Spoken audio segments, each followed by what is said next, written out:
Hello, lovelies. I'm Ariel, and welcome to Maven Unmasked.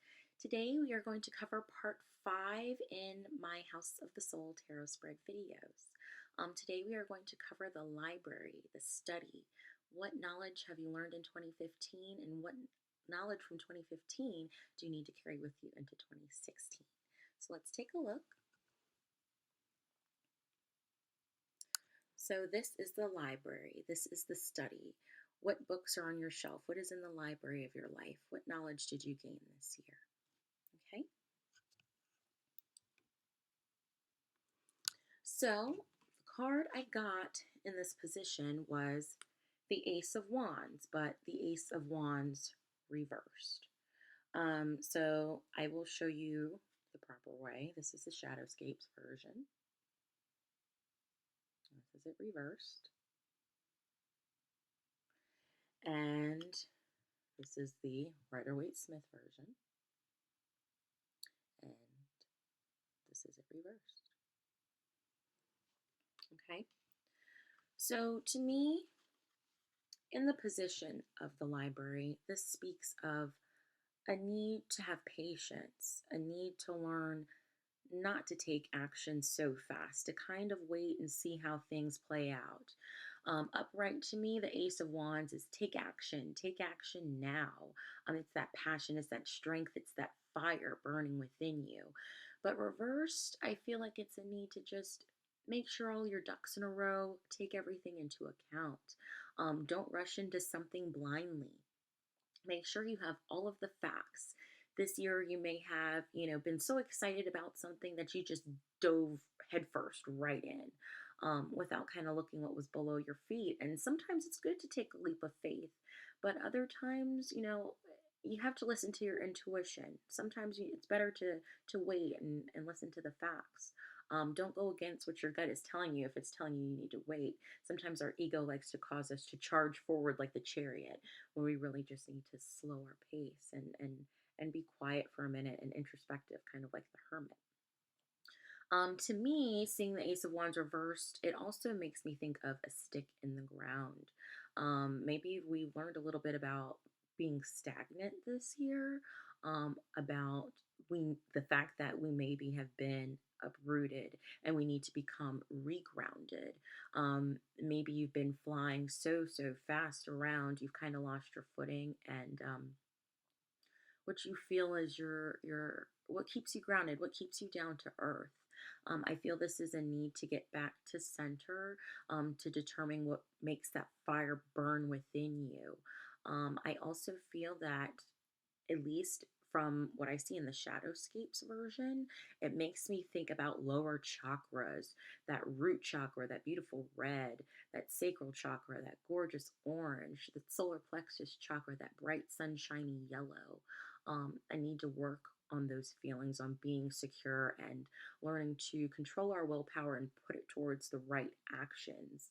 Um, and to not push ourselves too hard. You don't want to burn yourself out.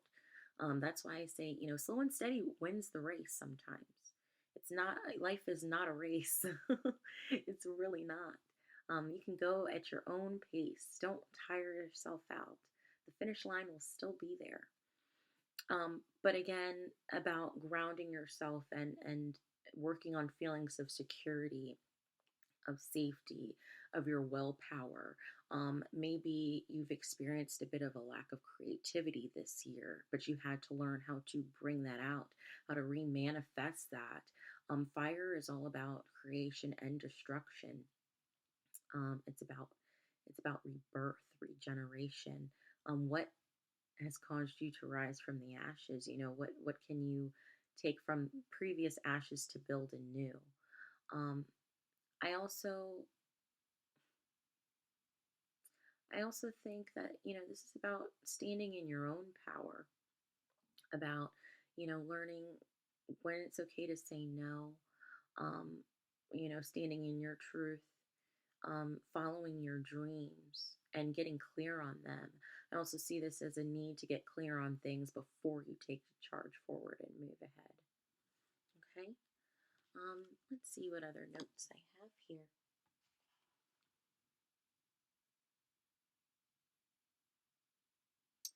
I also think this has to do with being observant and of having discipline. Learning to have discipline and not to just charge off when you really, really want to. That takes a lot of self restraint. Um, but I also think we need to learn what gets us ticking, what sparks that creative fire, that passion within you. How have you learned to bring that out, to re manifest that in yourself if you've been feeling a little low on divine spark? In 2016, take note of what worked for you in 2015 and what didn't, so you don't carry it with you into 2016. I feel this is about getting clear on your goals and your intentions so you can move forward properly and at the right pace. um, so I'm Arielle, and this has been Maven Unmasked.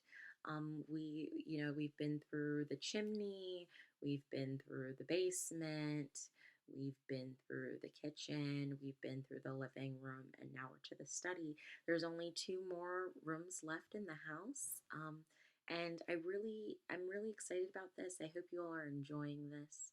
Um, and let's just finish out 2015 with a bang and really make 2016 great.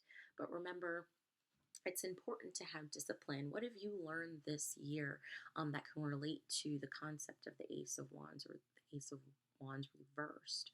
Um, did you, let's say you up and quit your job um, without, having something else lined up, but you were so upset you just up and left.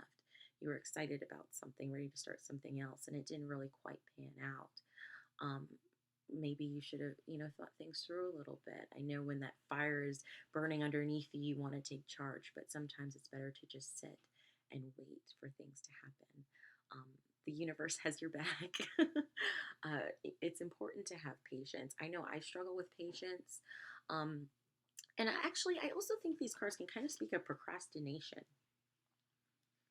you know, um, especially in the reverse position, wanting to to move forward, but you're stuck, that's stagnant, that's stick in the ground.